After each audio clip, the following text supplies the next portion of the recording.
This morning I was zocheh to be at the bris of one of the wonderful, outstanding Rabbeim in our Yeshiva, Rabban the Yudin. He and his wife were zocheh to a baby boy whose name is David Yair.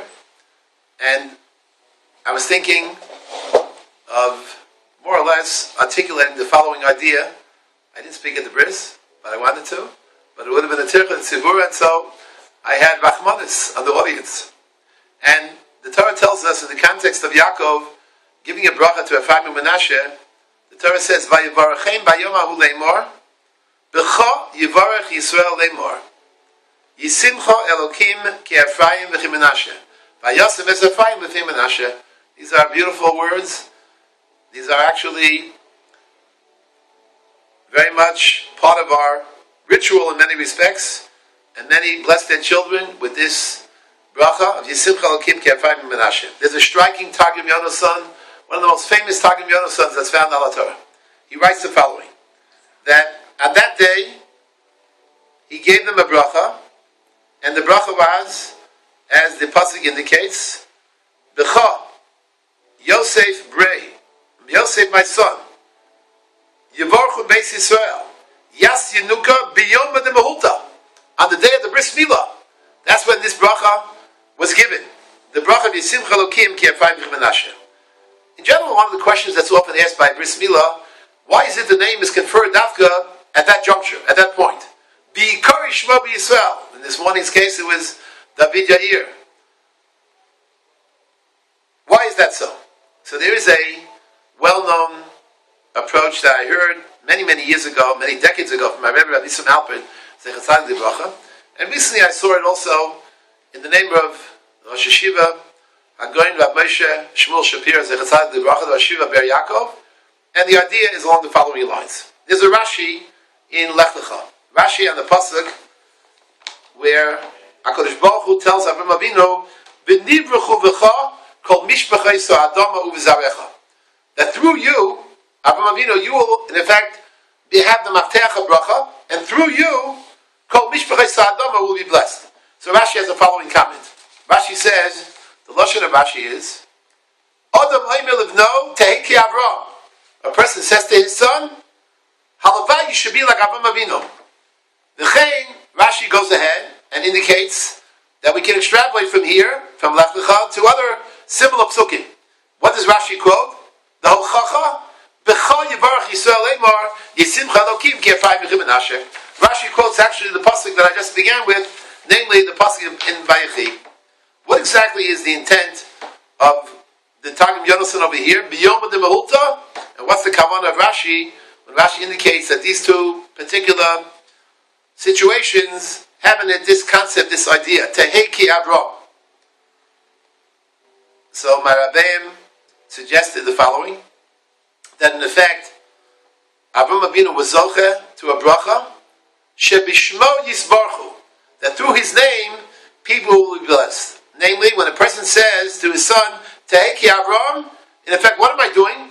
I'm conferring upon my son the name of Avraham Avinu, and I want him to be zocheh to the attributes and to the tchunos of Avraham Avinu. That he should have the same shefa that Avraham Avinu had by virtue of that name. It means the shem of Avraham should be chal on the misbarech, and the person is the recipient of the bracha. There's a very fascinating Rambam. The Rambam writes in his letters about his son. The Rambam's son, well-known personality, one of the great Doli Ador, Rabbeinu Avram and the Rambam.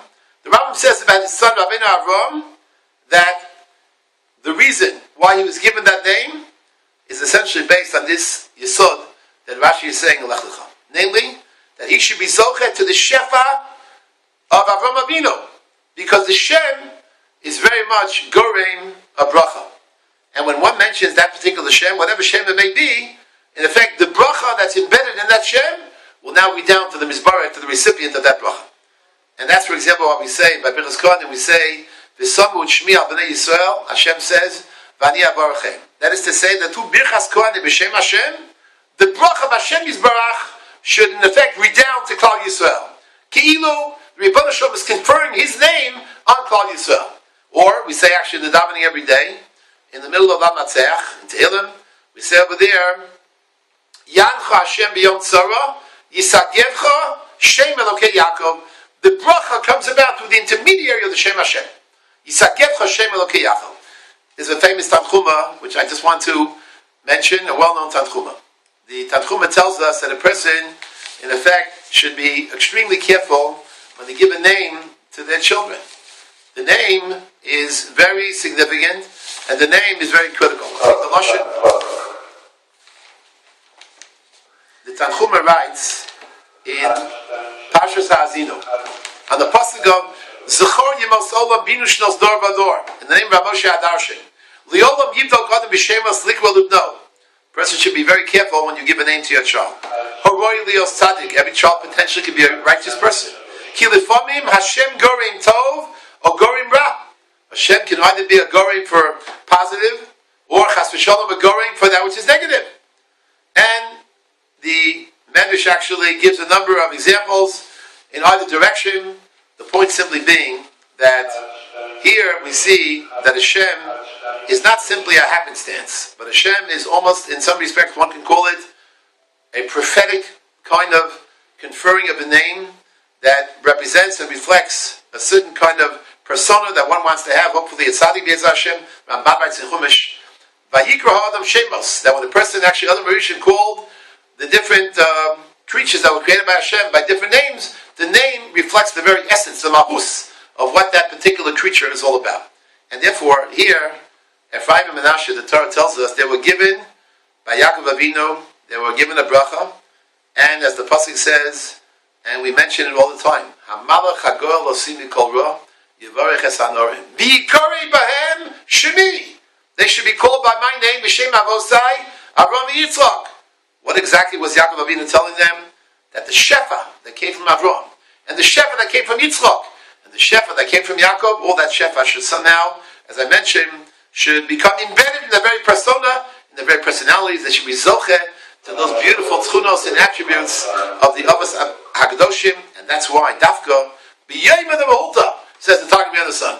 On the day of the Brit Milah, when we call the name of the child, that's the time to call him the name using Ephraim and Menashe, and Be'ez Hashem Yisbarach. That will also not bring about only the qualities of Ephraim and Menashe, but all the qualities of, as we mentioned, of Avram Yitzchak Yaakov, Halavai, that we should be zochet to have children whose shame, in effect, will radiate, number one, illumination, luminous qualities, those are tzidkus, righteousness, virtues, ethical personalities, and Be'ez Hashem Yisbarach, they should continue to grow and grow. We should be zochet to see only nachas and sheva bracha v'atzlacha from all of our children and grandchildren, the Doridars.